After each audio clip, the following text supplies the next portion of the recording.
Hello, hi, I'm Pastor Jeff Brady of Bethel Baptist Church in Sevierville, Tennessee. Thank you for tuning in to our Better Choices Equal Better Lives podcast. And today we're going to cover a subject that I think is extremely important. And it's called How to Get Wealthy Quicker.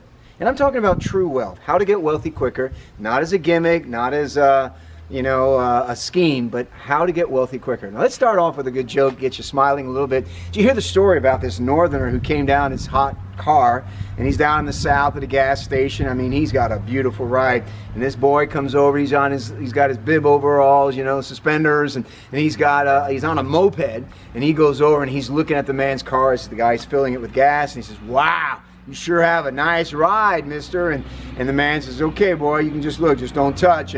And so anyways, the boy's just admiring. The man goes in to pay for his gas, but he leaves his door open.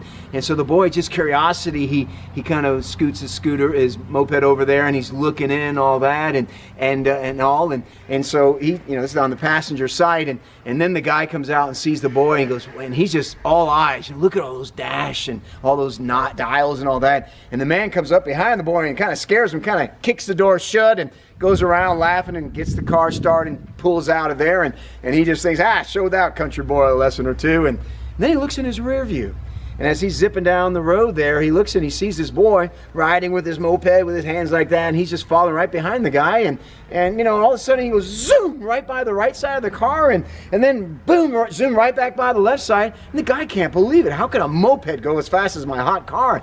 And so he gets it up there and he puts the pedal to the metal, and he's doing 100 miles an hour down the road. He looks in his rear view, and there's this boy, and he's just hanging onto his moped, sees the light, the dasher there, just flashing up and down like that, and then all of a sudden the boy comes zooming by the right side of the car and goes by the left side of the car after he goes out in the distance, and the guy's just shocked. How can this boy on a moped go this fast?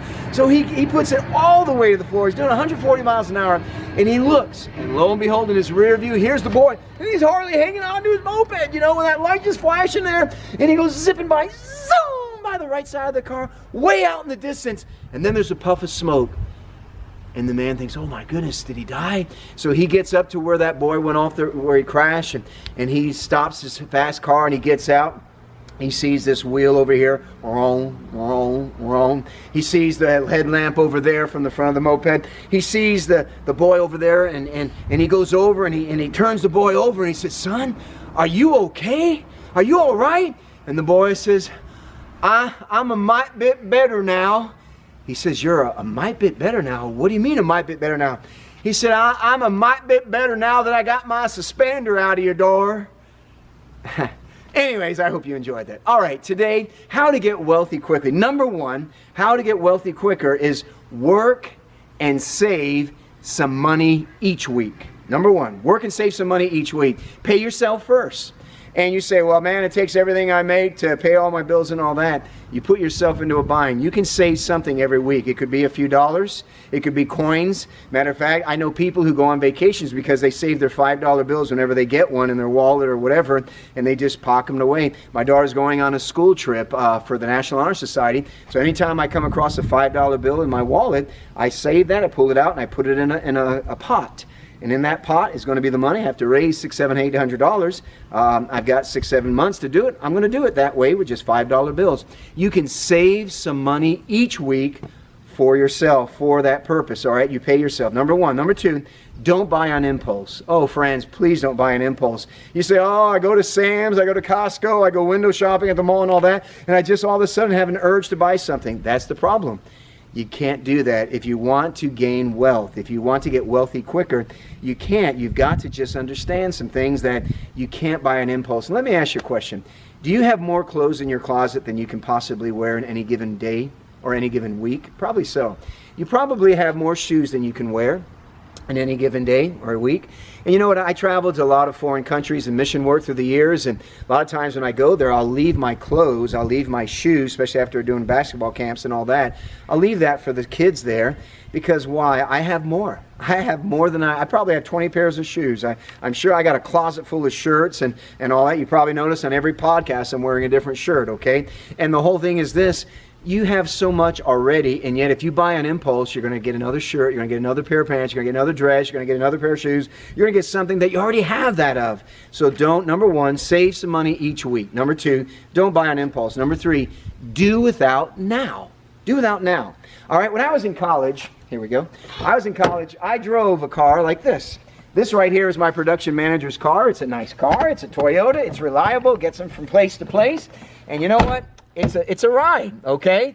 He and his parents paid cash for this thing, and it did the job for him, and it's a wonderful thing. That's how I got through college. I want you to scan the car, if you would, Brighton. And this is it. And you say, well, wait a second, all right? You know what? In life, if you do without now at the beginning, you know, you don't go out with everybody to eat out. You don't go out to all the movies. You don't eat out at all the fancy restaurants. You don't do that style of living because you don't have the money. Why? Because you're trying to gain wealth, and you have to sacrifice on the front end of your life to be able to have those pleasures and all that down the line, and it'll come.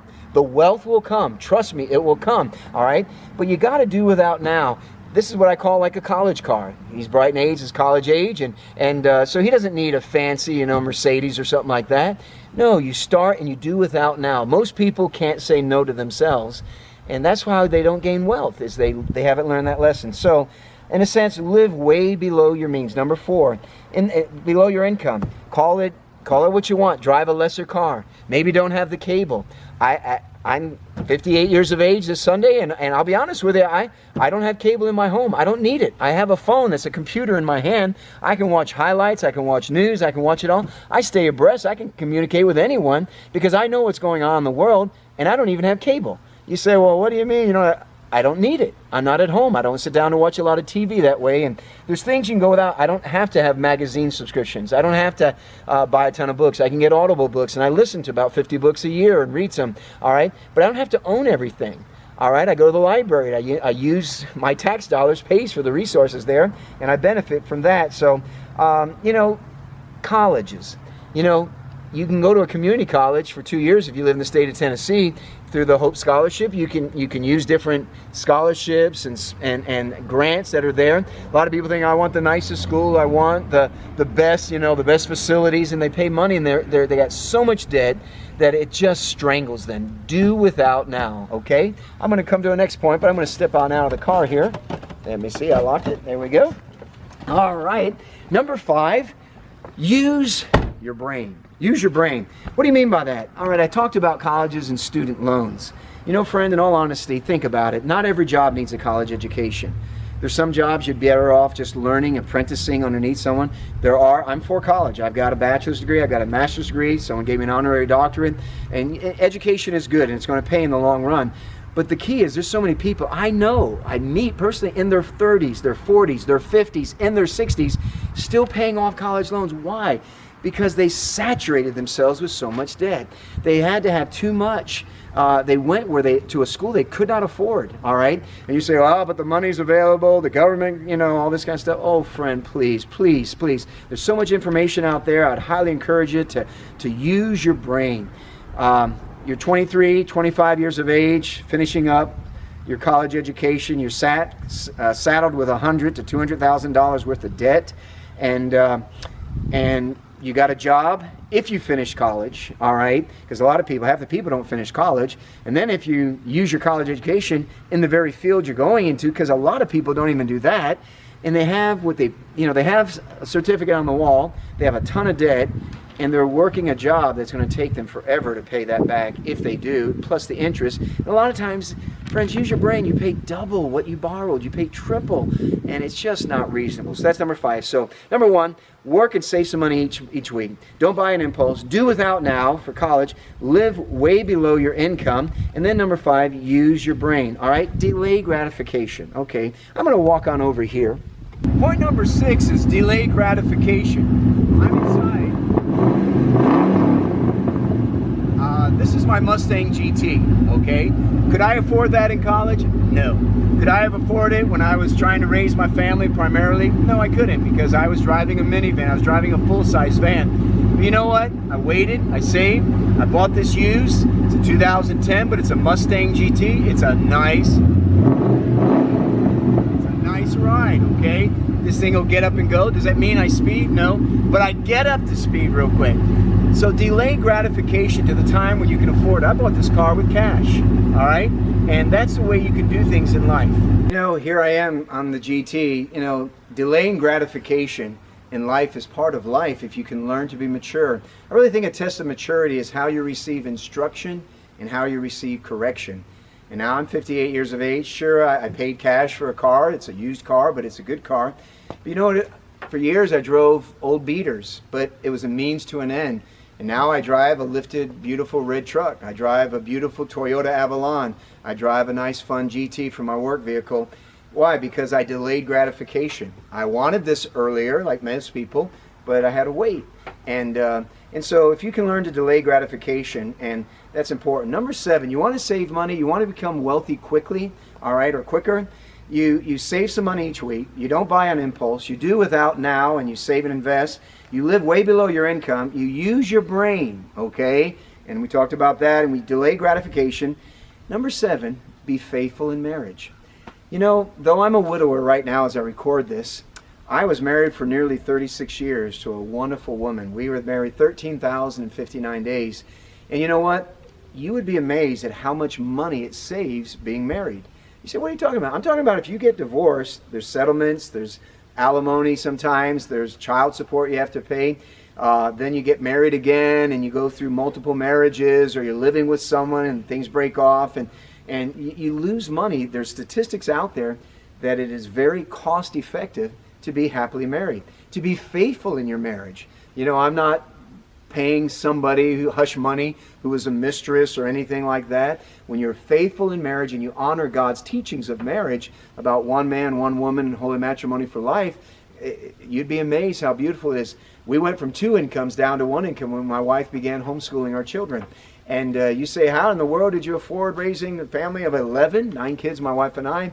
Well, I worked hard, and I worked sometimes multiple jobs, and she worked harder than I did, raising the kids, teaching the kids, you know, being a homemaker. She made clothes, she made wonderful meals, healthy meals. She trained the children. They got grants and scholarships. They're extremely bright children because of that. But you know what? We saved so much money through the years by home industry, by her working there. So delay gratification and be faithful in marriage. Number 8, borrow good brains. I have a pocket full of money right here. Look at this. All right. There's 100, another one, another one, another one, another one, another one, another one, another one. I can keep going, all right? There's at least 9 here. I got one that I keep in my wallet. But you say, what is this? This right here is what I call an emergency fund. Borrow brains. Learn from people like Dave Ramsey. Learn from guys like Burkett. Learn from people, you know, Susie Omerton, I think it is, Susie. These that are wise dealing with finances. Friend, learn. Everybody needs to have money as far as like an emergency fund, because if not, you're going to use credit cards. If you use credit cards, it's going to sink you. You say, oh, I pay mine off every month. Well, you're a rare exception, my friend, because most people don't. But you use a debit card. That's your money instead of somebody else's money. You borrow brains. You read. You learn. And I'm for having an emergency fund. I'm for having a 3 to 6 month emergency fund, which I do have. I'm for the idea of putting 15% of my income towards retirement. I'm for paying off my house. I have 3 more years. Instead of a 30-year mortgage, I went with a 15-year mortgage and only got 3 more because I'm paying extra on the principal. All right? And why? What is the goal of having money? So that you can give generously. A loved one of mine was in a major accident recently, and I had an extra car, and so they totaled theirs, and I thought, you know, what would the Lord want me to do? And I was in a position where I could give that car away. I've given a number of cars away to people in different times in my life, giving away food, giving away money, helping people. I've helped people go on trips, missions trips, things of different sort. And why? Because you live now like no one else, so that later on, Dave Ramsey's words, that you can live like no one else and you can give like no one else. So borrow brains. You cannot borrow character, but you can borrow brains. You can learn how to handle money wisely. You can learn how to handle and All these different things I'm saying are very helpful as far as to gain wealth. Be faithful in marriage, borrow good brains from people who have done right and know and learn from them. And number 9, deal in cash. I mean it. If I'm out buying something, whether I buy a motorcycle, and I've done, I helped my daughter buy a motorcycle, we got the price down unbelievably because we just kind of rolled out the money. Say, oh, well, listen, we can't quite afford that, but this is what we have, sir or ma'am. And you know what? The money talks. And say what you want. Deal in cash instead of on other people's money. Use your own money. And you check out the companies in America that are the most sound companies. They've learned to live on their resources and to expand using their own monies and all that instead of always leveraging everything, borrowing everything. So deal in cash. And last thing is this, go God's way. You say, what do you mean? Well, I'm a pastor. I'm not going to die in that. But you know what? I learned a long time ago that I cannot outgive God. I give to the Lord. I believe in the tithe. Malachi says that if you honor the Lord with the tithe, the 10%, and you take the 90% that He gives you, He put His blessing on that 90%, and He'll expand it. He'll extend it much more. I remember I was out visiting with a man one time who had his own business, and we were talking. He says, man, I can't believe this. Pastor Brady, you live in a nice house, you drive a good car, and he said, why is it you have so much? And he says, I work my tail off, run my own business and all that, and I have nothing. And I asked him a question, do you tithe? He says, no, I can't afford to tithe. I said, I can't afford not to tithe. I said, that's part of my worship to God is I give that first 10% and I trust the Lord for the next 90% that He'll expand it and do it. He said this. He said that He'll stop. If you honor Him, He'll stop the devourer from taking from you, friend. You know, I give my tithe out of the front pocket because if not, God's going to get it out the back pocket. He's going to get it one way or another. And it's not like God's broke. He doesn't need my money, but it's an act of trust. The scripture says in Proverbs 3, honor the Lord with thy substance, with the first fruit of all thine increase, that thy barns may be burst out, that that you'll have plenty. And you know what? I have seen God in my life done it because I've honored Him at His word. I don't steal. I don't hurt people. I don't want to take from people. I want to live by His principles, so I want to go God's way. When you go God's way, down God's road, He'll give you enough friends to help you and enough enemies to kick you to help you end up where you ought to be. That's what Bob Jones Sr. said. And you know what I want to say to you, if you want to gain wealth quickly, God is a God that, I'm not believing this, the prosperity gospel that if you live for God, that everything's going to be hunky-dory and everything's wonderful and fine. No, you're going to face like I've faced. You're going to face death. You're going to face like we've faced the loss of a child. You're going to face sicknesses. My kids sometimes get sick too, and I get sick also, but we try to take care of our health. We try to learn from God's way. We try to be prudent. We try to honor the Lord in His day, on the Lord's day, and we try to honor the Lord with the tithe. And you know what? If you go God's way, you have His hand of blessing. It's kind of like when you're a child and you honor what your parents said, you have their favor, you have their extra attention, their extra support of you in the sense that, they want to do things for you, they want to bless you, they want to encourage you, they want to gift you. I want God's favor. I want it on my life, I want it on your life, my friend, and you can have that. You can get wealthy quicker. How? Quickly is you work and you save some each week. You don't buy on impulse. You do without now. You live way below your income, all right? And you use your brain. You delay gratification. You stay faithful in marriage. You're faithful in marriage. The Bible says, he that findeth a wife findeth a good thing and obtaineth favor of the Lord. So instead of living with someone out of the confines of marriage and shacking up or whatever, honor God. Honor that person and honor God's teaching in marriage, holy matrimony, and then deal in cash, and lastly, go God's way. Friend, these things work. How do I know they work? I've lived them, all right? You don't raise a family as large as I have, and then at the end have kids that 7 of them have been to college and finish, or almost finishing with some of them, all right, and achieve the things that the family has God's allowed our family to achieve without His favor, without using our brains, without borrowing other people's brains, and just being wise. Do you say, preacher, you're going to be a millionaire someday? Well, I'm already a millionaire in my heart. By my life, I feel it's very abundant, very plentiful, very blessed. But yeah, I think I'm going to make that. I'm going to be an everyday millionaire, so to speak. All right, and from some of these people that have taught me, and I've read their books and learned, not by quick rich schemes, not by going out and just throwing everything in this one thing and hoping that pot really produces. No, I'm not talking about that. I'm talking about little things, by disciplines, and by saving, and by delaying gratification, and by being wise and using, investing. Einstein, I think it was, said that the greatest force in all of the world he said was the power of multiplying, what do you call that, compound interest. And so, all I want to do is this. I want to motivate you. You can be wealthy quickly. Not quickly, but quicker, by doing things right ways, okay? This is Pastor Jeff Brady, appreciating Brighton Teets for being our production manager. I hope this broadcast, a little variation, might be of encouragement to you. You learned it. If nothing else, one thing, take it, put into practice, see if I'm not accurate on this. And remember, friends, be good to everyone, because everyone's having a tough time. This is Pastor Brady signing off. God bless you.